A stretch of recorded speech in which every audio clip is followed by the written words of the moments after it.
5. Vivendo como uma sacerdotisa superior. Elaine. Logo que assumi meus deveres de sacerdotisa superior de uma influente assembleia, passei a ter muitos privilégios, assim como conflitos. Os atritos com Satanás e os outros membros da seita eram porque eles faziam coisas que eu recusava a fazer ou até mesmo envolver-me.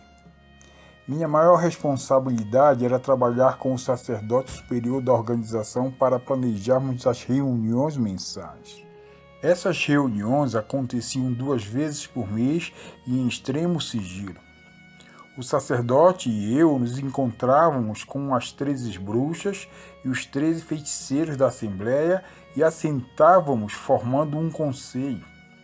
Esse contato era feito numa casa rica e espaçosa onde havia uma mesa enorme com lugar para todos. O sacerdote superior e eu assentávamos à cabeceira da mesa. De um lado ficavam as 13 bruxas e do outro os 13 feiticeiros, em ordem de importância. E estavam presentes outros que nós considerávamos indesejáveis. Eram conhecidos como lobisomens e estavam sempre carrancudos. Eram observadores e ameaçadores e ficavam sob a forma humana até Satã ordenar a mudança. A presença deles era de caráter disciplinado. Não tocávamos nele e nem dialogávamos com ele. Pertenciam exclusivamente a Satanás. Nós os temíamos e os detestávamos.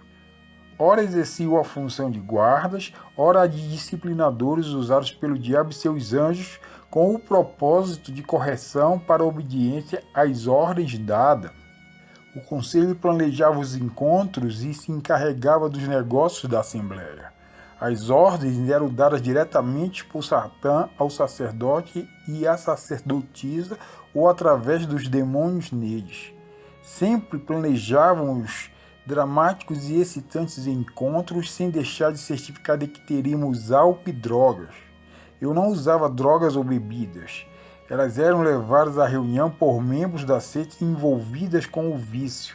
Eu não me envolveria e nunca me envolveria naqueles negócios. Os membros de posição superior como a minha tomavam muito cuidado para não se meterem em negócios que despertassem o interesse da lei. Tampouco se drogavam ou ficavam ligados. Estávamos sempre sóbrios porque sabíamos que os outros desejavam as nossas posições. Encontrávamos também com autoridades de outros grupos de ocultismo. Existem muitos que não fazem parte da Irmandade e tampouco sabem a respeito da mesma, mas eles são cuidadosamente vigiados e controlados por ela. Decididamente, eu me recusava a participar dos sacrifícios de animais ou humanos. Isso não era problema, porque muitos queriam fazê-lo, mas devido à minha teimosia, eu era com frequência castigada severamente por Satã e seus demônios. Os outros membros não podiam aproximar-se de mim por causa do poder, então a punição era aplicada por Satã e seus demônios. Torturaram meu corpo com muitas doenças, entre elas o câncer, com todos os horrores da quimioterapia. Mesmo assim, eu me recusava, simplesmente não era capaz de tirar a vida de alguém. Jovem, por favor, ouça-me. Qualquer envolvimento com o ocultismo não vale a pena. Não se consegue sair dele facilmente. Satanás pode fazer com você o mesmo que fez a mim, ou pior. Oro diariamente para que Deus possa mostrar-lhe que é possível a libertação. Satã não pode reter o mesmo que tenha assinado qualquer pacto. O mesmo pode ser desfeito pelo sangue de Jesus Cristo. Você pode se tornar livre no instante em que pedir a Jesus para entrar em sua vida, perdoar todos os seus pecados e se tornar seu Senhor, Salvador e Mestre. Satanás trabalhará sempre para a sua destruição. No entanto, Jesus quer dar a você vida. Eu me divertia a valer em alguns encontros. Algumas vezes nos ajuntávamos para conversar e jogar, exibindo nossos poderes. Acender uma vela do outro lado da sala, por exemplo, sem sequer tocar nela, era apenas uma das diversões. Viajei diversas vezes para a Califórnia para participar de jogos e convenções. Realmente eu gostava disso. Viajei em um jato particular para uma área restrita perto da cidade onde, pela primeira vez, eu tivera contato com a seita. Ninguém fora da seita e poucos dentro dela sabem da localização. Fica muito bem guardada e fortemente armada. Normalmente eu era apanhada pelo sacerdote superior e acompanhada por algumas bruxas e bruxos.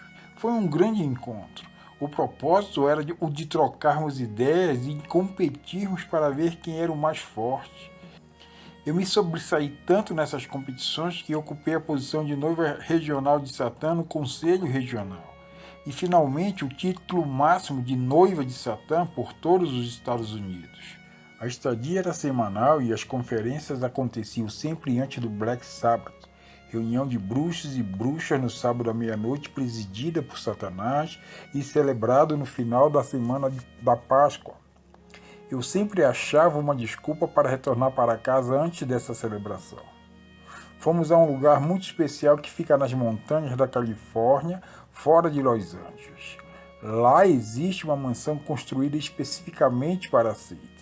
Suponho que ela tenha 30 dormitórios ou mais. As janelas de vidro e aço inoxidável têm símbolos demoníacos do ocultismo. Dentro, uma exuberante mobília e uma enorme sala de jantar acoplada a um salão de baile, não deixando de mencionar as piscinas, quadra de tênis, golfe e etc. Parece uma casa de campo para milionários. Possui 3 porões com enormes galerias subterrâneas, contendo bibliotecas de assuntos e histórias antigas do ocultismo. Nessas galerias podem ser encontradas moedas de todos os países do mundo, além de ouro e prata. Toda a área é escondida sob uma densa floresta e firmemente guardada tanto em terra como pelo ar. Minha última viagem àquele lugar foi marcada por uma intensa competição que eu jamais experimentara. Na ocasião, eu ostentava o título máximo de noiva no país. Era uma competição internacional. O líder era um sacerdote superior diferente dos outros que já havia passado por lá. Era alto, elegante e sinistro. No entanto, possuía um poder de mau agouro que o tornara medonho e antipático a todos. Conduziu a competição e, obviamente, não se preocupava se alguém morresse ao falhar em fazer o que fosse pedido. Seus olhos negros e mal-humorados faziam gelar quem quer que fosse, até os ossos. Era rigoroso e eu fiz o melhor que pude para evitá-lo. A competição consistia em aumentar o grau de dificuldade nas tarefas para exibir o poder dos competidores. Lembro-me que, em um determinado momento, eu deveria mudar com o gesto de meus dedos a forma de um gato para um coelho e vice-versa. As mudanças eram efetuadas sob os poderes demoníacos, resultando na morte imediata dos animais. No último dia, só eu ainda não tinha competido, mas, mesmo assim, o sacerdote superior continuava a impelir-me e não tive escolha a não ser atender aos desejos dele. O incidente posterior poderia ter me matado se os demônios não fossem poderosos o suficiente. Fizeram-me ficar de pé, parada numa distância de frente para um homem que segurava uma Magnum 357. Passei a minha mão na frente do meu corpo, invocando os demônios, e coloquei-os de modo que formassem um escudo. Instantes depois, o homem disparou 6 tiros em mim. Não seria possível errar de tão perto.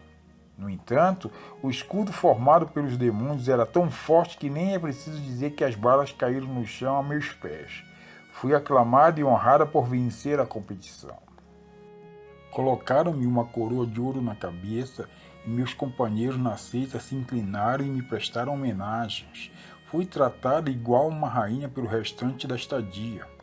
Deram-me belíssimas roupas, quaisquer que quisesse. Banharam-me, pentearam os meus cabelos e me calçaram. Nas festas, eu estava sempre acompanhada de um homem elegante que era também meu guarda-costas. Fomos na maioria dos restaurantes elitizados em Los Angeles, e o meu acompanhante sempre experimentava minha comida para assegurar-me de que não estivesse envenenada. Também surfamos e cavalgamos. Aos membros não era permitido lutar entre si durante a ocasião porque fora considerado tempo de louvor a Satanás. Orgulhei-me muito daquele tempo, mas logo o Senhor humilhou-me. Foi durante a minha última visita à Califórnia que um incidente me colocaria no caminho para aceitar a Cristo. Comecei a questionar o porquê de Satanás exigir ser mais poderoso do que Deus. A sacerdotisa superior reuniu-se conosco e disse que havia uma família perto dali que interferia nos negócios de Satã.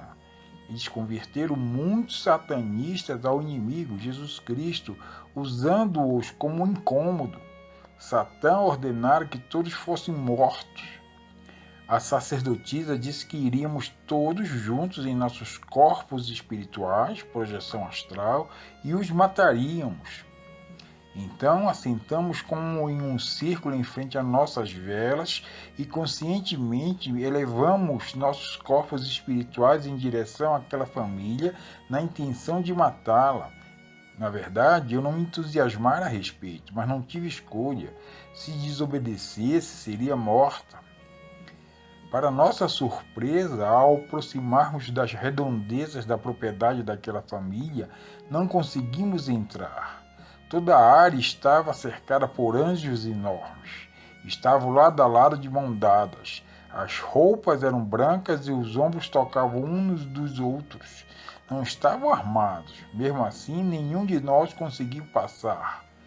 Por mais que tentássemos, era impossível. Qualquer arma que usássemos não os atingia. Primeiro sorriram para nós e fomos desafiados a tentar novamente. A cada momento ficávamos mais e mais furiosos.